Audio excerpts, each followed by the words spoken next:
Hello friends, we're here today in Hebrews chapter 3.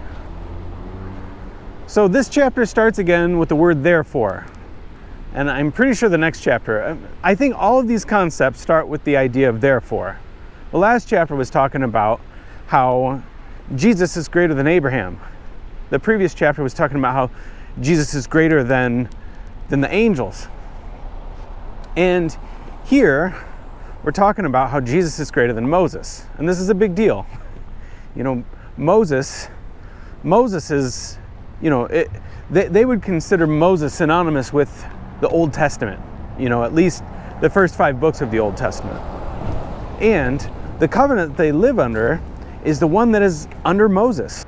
If you say that Jesus is greater than Moses, you're saying a very significant thing.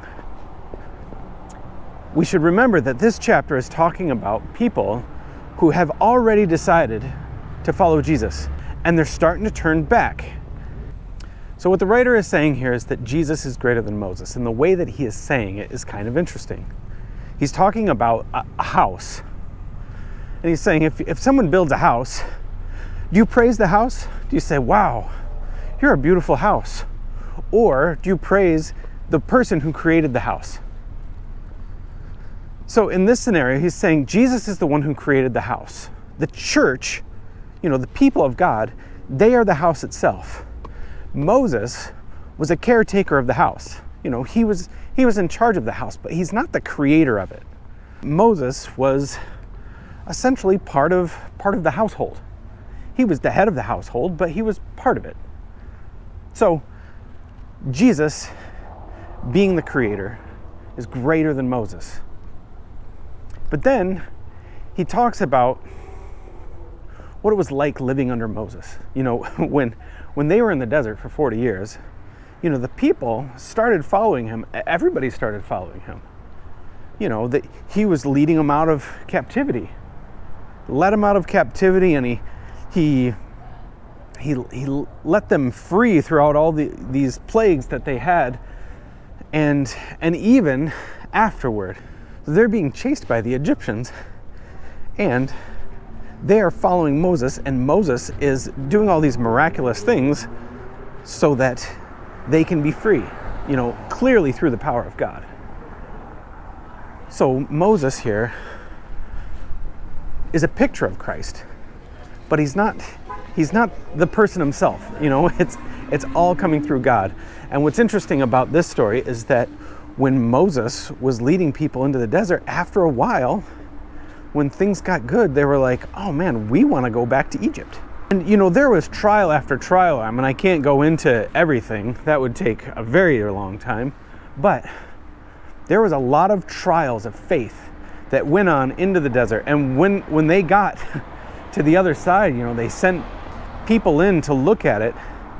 They said, most of them said, we can't do it. There's giants in the land. There's it's too much for us. We cannot go into the promised land, except for 2 people, Joshua and Caleb, who had faith. The writer here is drawing this picture between the Hebrew believers in Jesus and those people that didn't have enough faith to go into the promised land. So he was telling these people, you will not enter my rest. And in that scenario, he was talking about the people entering into the promised land, which was another picture of what the reality is. That without faith, we're not going to enter into God's promised land. We are not going to go essentially to heaven, if we don't have enough faith. And so it takes faith. It takes faith to believe in God. It takes faith to be part of the people of God. And the people that don't have the faith to stay in it, and want to go back to Judaism, they don't have the faith that it takes. So he's drawing this picture. He's saying in the same way that these people didn't have enough faith and they're not going into the promised land, you will not go into the promised land if you don't have enough faith.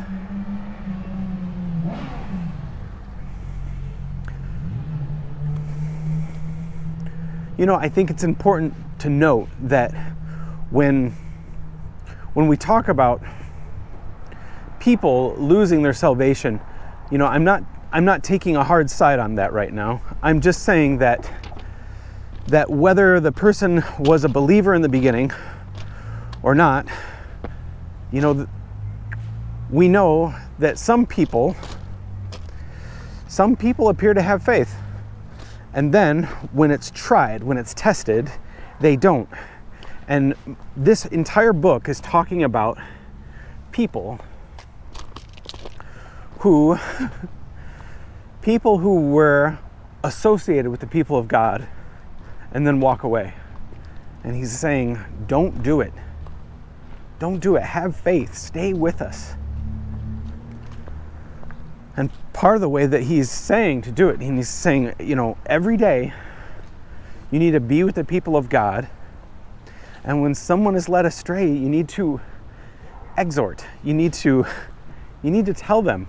You need to tell them you're going the wrong way. Not it can sound mean, it's not. If you're telling people, hey, you're doing it wrong, that's not mean. If someone's walking off a cliff and you say, hey, you're going the wrong way, that's an important thing to say. And that's this is even more important than walking off a cliff. If someone is saying, look, I'm struggling with my faith, you say, let's talk about it. Let's talk about it. And what are you struggling with? Let's go through this. Let's look and see what God's word says. If there's one thing I can say about this chapter, it would be this, that God eventually brought his people into the promised land. And if you have faith, if you stay with it, if you trust in God, you will also get into the promised land. So that is Hebrews chapter 3. Have a great day. Bye.